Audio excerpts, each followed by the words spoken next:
Well, thank you very much. It's wonderful to be here, particularly having seen the Picasso exhibition, which I'm sure if you haven't seen, you'll see later this evening. It was a wonderful collection spanning the entire period of his life and, of course, brilliantly hung by Edmund Capon and Baldassare. So it's a really wonderful collection there. Now, many people would regard an art gallery as a rather incongruous place to discuss innovation and technology.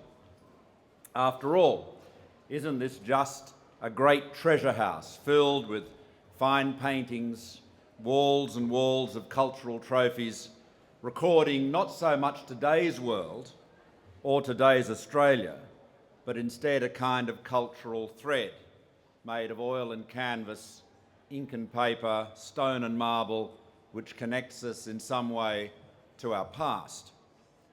And of course, all art galleries too, including this one, are monuments to what must be one of the greatest fallacies of all, which is the therapeutic value of art. The idea that looking at, appreciating, let alone collecting fine works of art will in and of itself make us better people, more refined and more civilised. There have been too many brutes and bullies, thugs and tyrants in the ranks of art lovers for us to imagine that a fine painting or a beautiful symphony, for that matter, will make us a better person. But what we do know, and what we should never forget, is that all forms of creativity and the innovation that often, but not invariably, follows it, are enabled and indeed empowered by the dynamism of freedom, the dynamism, the energy of a free society. And by a free society, I don't mean simply a democracy in the sense of a society or a system of government where the administration, the rulers, are chosen by the majority. I mean what we would call a liberal democracy, one which does not impose by law or by practice a dull conformity upon its citizens, even an interesting conformity upon its citizens, but instead encourages and celebrates diversity and challenges rather than always deferring to the status quo. Now, many would say our society is like that, and compared to many in the world, it is. But we always need to remember the importance of diversity, the importance of recognising the need for change and the need for challenge. This tension between freedom and conformity, the rights of the individual, if you like, and the pressure of the collective, is hardly new. 2,500 years ago, in the dark days of the Great War with Sparta, Pericles, the Athenian general and statesman, gave a funeral oration, which is a proud witness to the values of his free society, so different from the enemy they were fighting in that existential battle. Pericles said, according to Thucydides, at any rate, who was, of course, the first proper historian, he said, "We differ from our antagonists, the Spartans, by throwing open our city to the world, and never by alien acts excluding foreigners from any opportunity of learning or observing, although the eyes of an enemy may occasionally profit from our liberality." A great testament to the importance of an open society so many thousands of years ago. And while it's perhaps not directly relevant to what I have to say, let me add another passage from that great speech. Pericles went on to say, in praising the Athenian way of life, he said, "We cultivate refinement without extravagance and knowledge without effeminacy. Wealth we employ more for use than for show, and place the real disgrace of poverty not in owning to the fact, but in declining the struggle against it." As you've probably noticed if you watch Question Time, they don't write speeches like that anymore. Now, let me come back to innovation, after all, what I've been asked to talk to you about.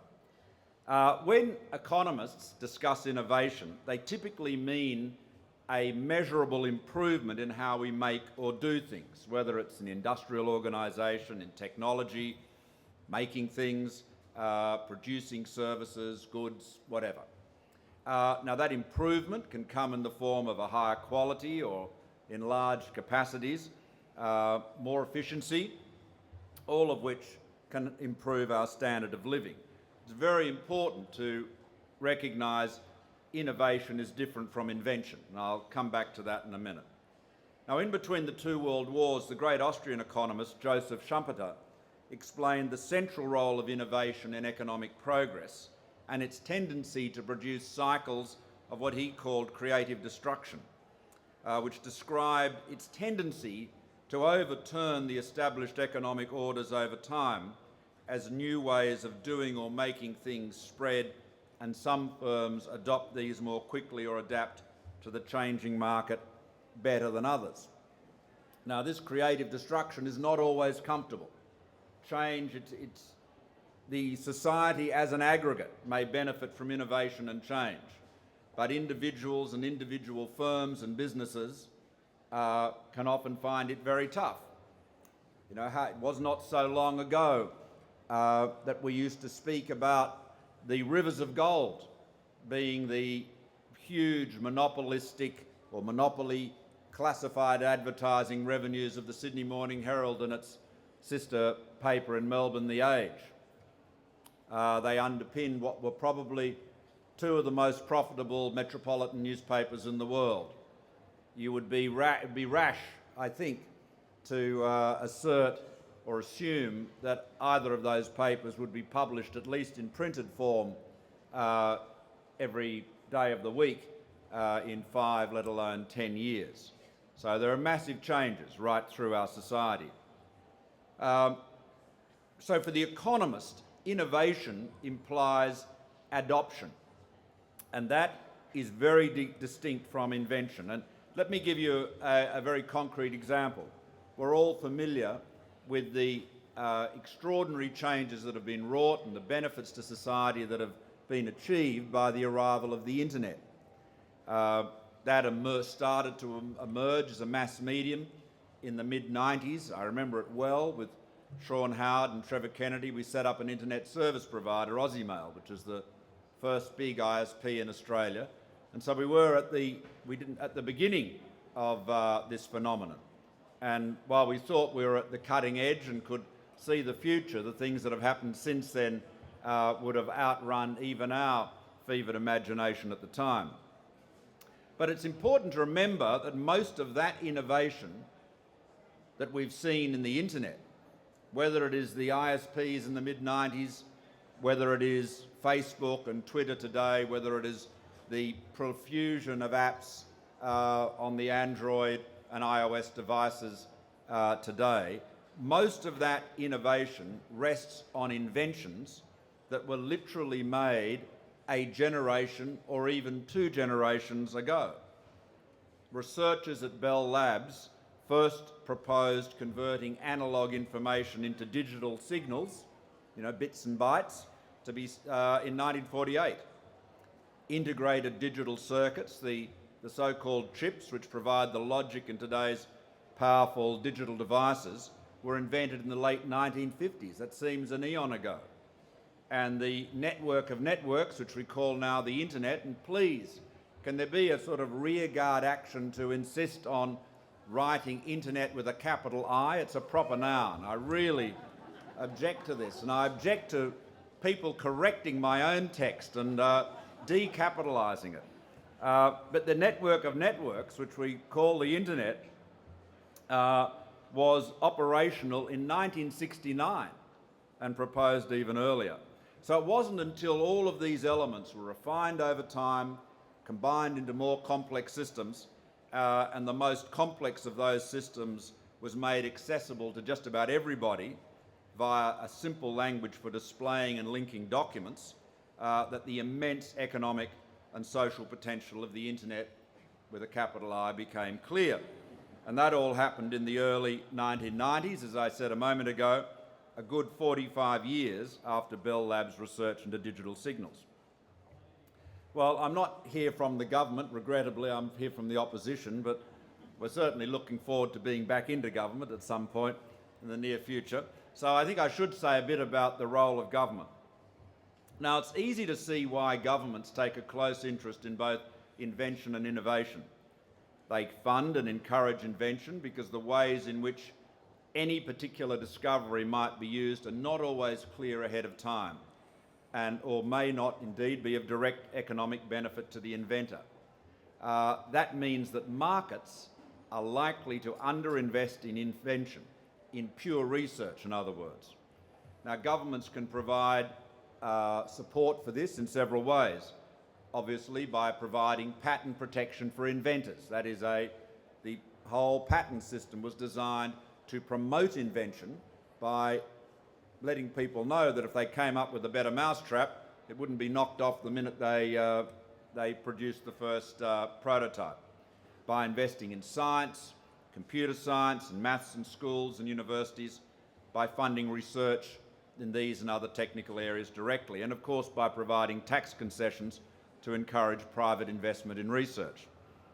The R&D tax concession that has been in place for a long time in Australia now, in one form or another since 1986, has led to real private expenditure on R&D growing at 7%, or twice the rate of the broader economy over the past quarter of a century.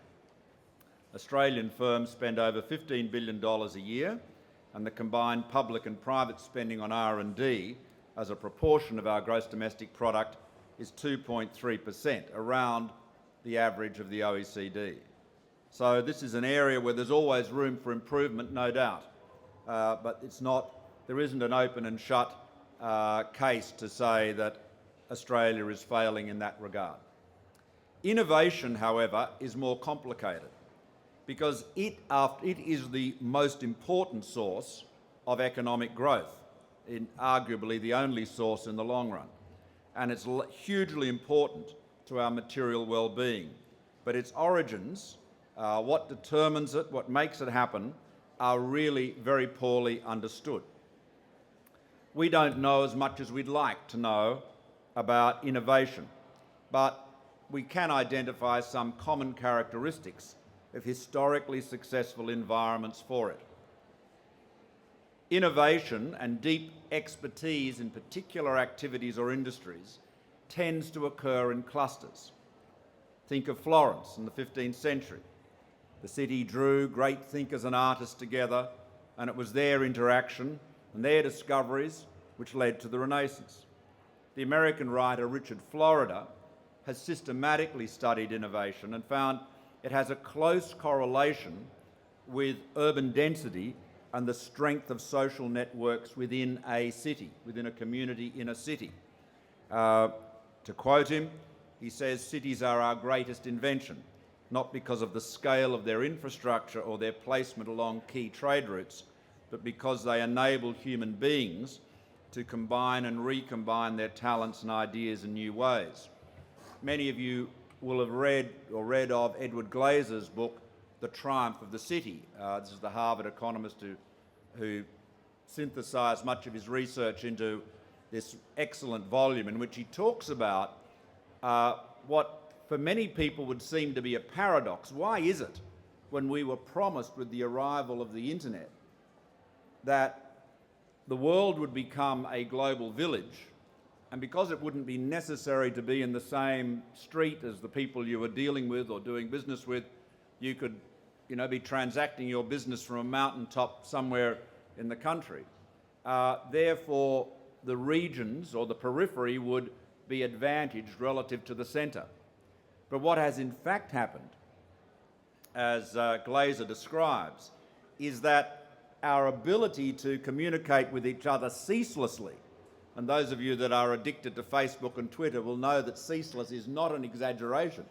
Our ability to do that, far from substituting for physical interaction and physical contact and physical proximity, has in fact made our need for that contact even greater. And so the paradox is that the great beneficiaries of this digital age, far from being the cities and communities on the periphery, have in fact been these centres, the big centres. Every country town in Australia, the mayor of every country town in Australia thinks that when the NBN arrives, in whatever form, hopefully a more cost-effective one, if I have any hand in it, when it arrives, a Silicon Valley will emerge in Wallabadgery. I hope they're right, I really do, but I suspect they're not. That need for connectedness, physical connectedness, the ability to spark off each other, seems to be enhanced and accelerated by the digital world. So how do these clusters get together? What makes them happy? How do we make Sydney a 21st century Florence? Or my friends from Melbourne always call it the Athens of the South, so maybe they've already found the solution. But I think the answer is it's very hard to identify, what the precise formula is. But more often than not, the driver of an innovative society, a creative society, is the point I made earlier and that Pericles made quite a bit earlier. It is freedom. It is freedom in what we would call a liberal society. The most creative societies in human history have been overwhelmingly societies that are tolerant, that are diverse, and that are cosmopolitan. And when you look, you can look particularly at some of the great cities of the Mediterranean, which have been centres of artistic creativity, technological progress, innovation in a whole range of areas, inventiveness, change, and they have been at their most successful when they have been cosmopolitan. Whether it is Rome 2,000 years ago, Athens, as I mentioned earlier, Venice in its heyday, London in the 19th century, New York in the latter part of the last century, or indeed Alexandria, going back further, Smyrna, Constantinople. All of these cities, and particularly the last three that I mentioned, were at their most creative when they were most diverse, and ceased to be as creative and dynamic when their diversity came to an end. So I'm sure I don't have to persuade this crowd of the importance of a tolerant, liberal society and a diverse society, but we should not imagine that there isn't also a gigantic economic dividend. Our diversity, our freedom in Australia is of vital economic importance to us, in addition to, of course, to all the other advantages, ethical, social and political. Now, the ability that we have to will innovation into being, and I'm talking now about governments, is very limited.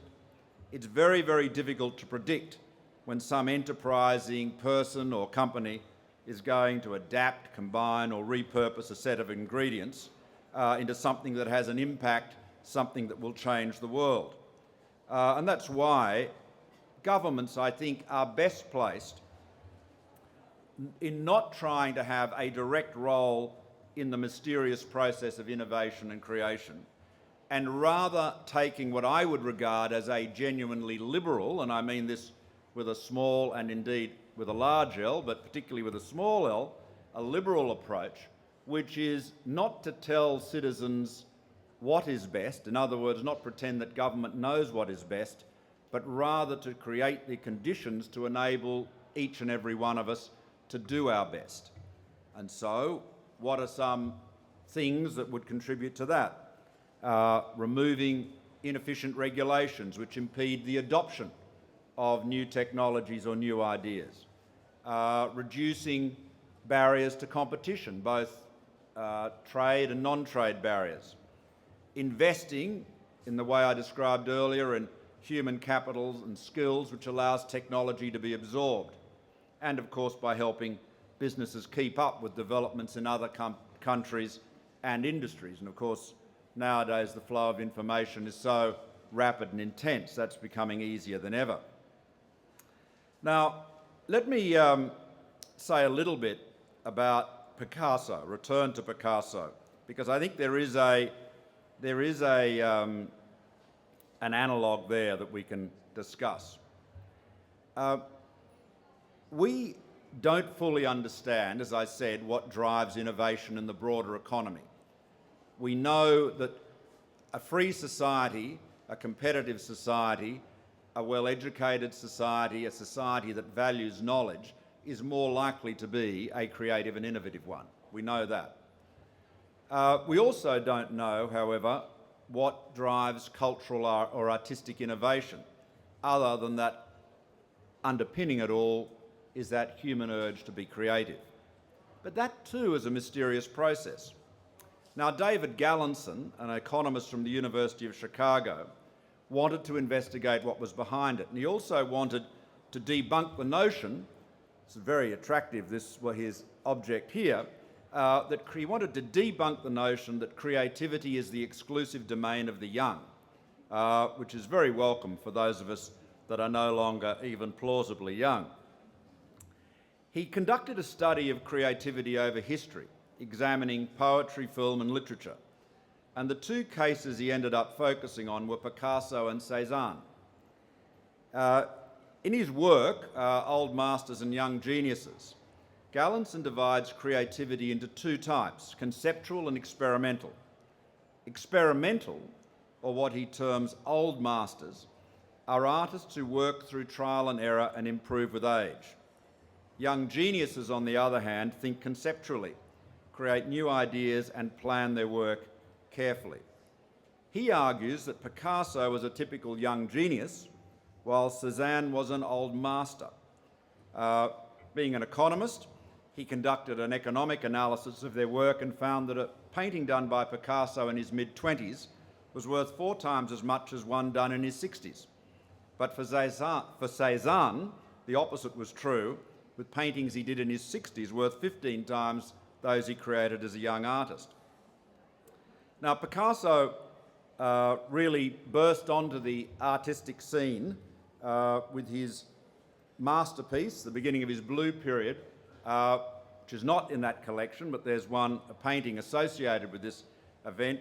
This is the great masterpiece called The Burial of Casagemas. Carlos Casagemas was a painter that Picasso much admired and who committed suicide in 1901, and that affected Picasso, and he had a number of works referring to that, including 2 works in the collection here.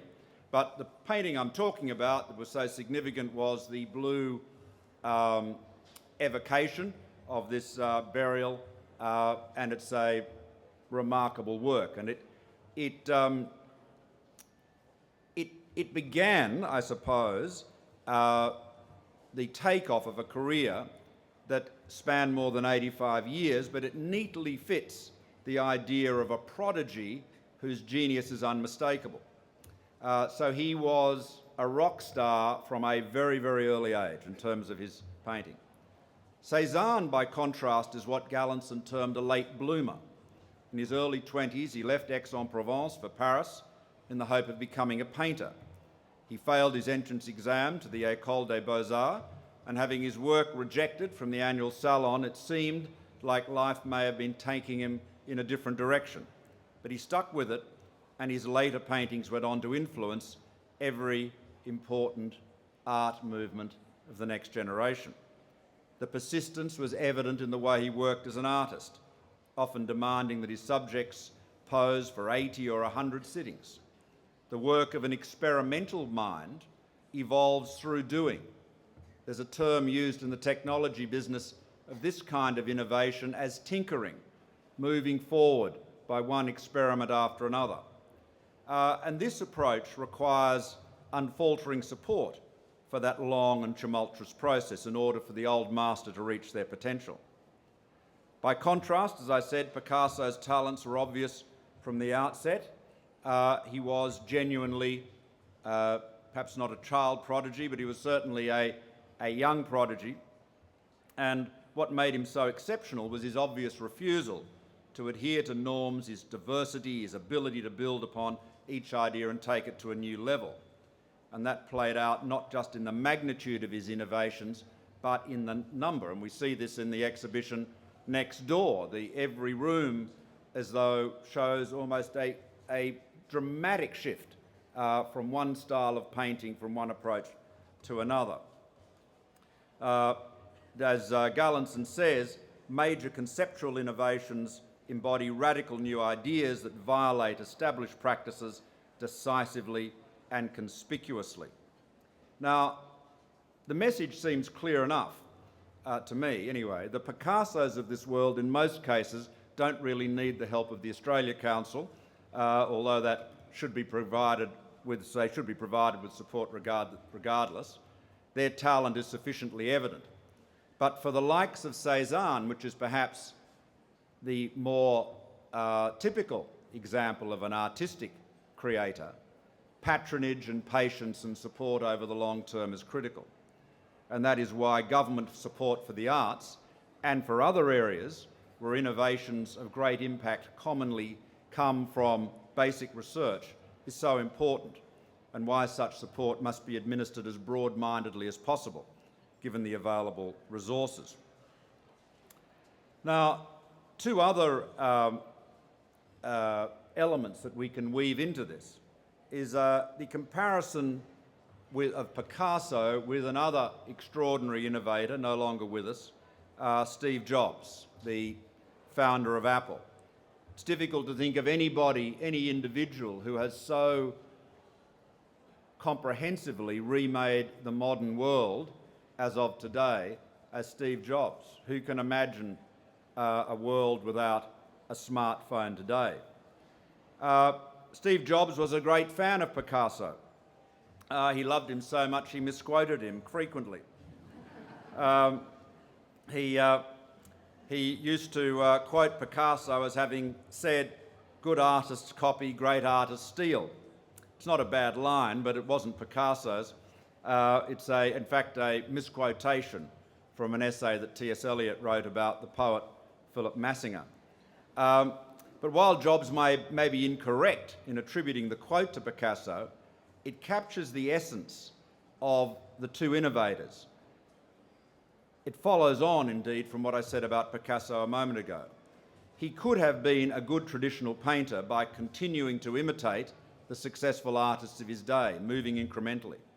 He had fantastic technical skills to copy and incrementally evolve what had been done by great artists before him.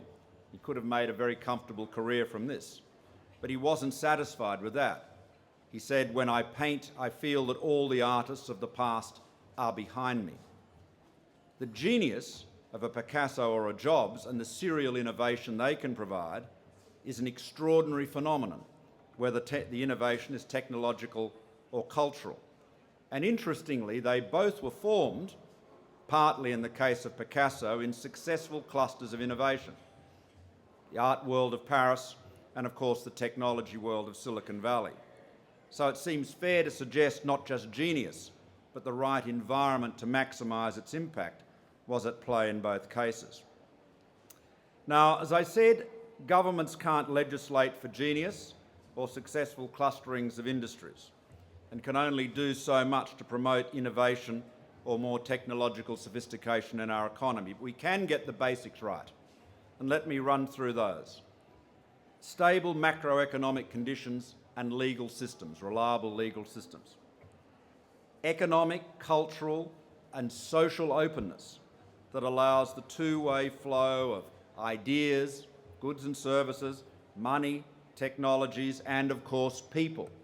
Remember the importance of innovation. One of the greatest strengths that Silicon Valley has been its openness to bright people from all over the world. One of our great strengths as an innovative society is our openness to immigration, just as one of the great strengths of Pericles' Athens was its openness to foreigners in an age where the values we have of multiculturalism were much less widely accepted, to say the least. Another important point is liberalising markets, removing distortions or impediments to change, and having a minimalist rather than a reflexive approach to regulation. What I mean by that is we should not regulate our economy, business, any more than we need to in order to achieve whatever the social objective is, and that social objective should be carefully scrutinised. There is an all too common tendency for governments of every political hue and at every level to add layer after layer after layer of regulation on, all of which makes it harder for the new entrant.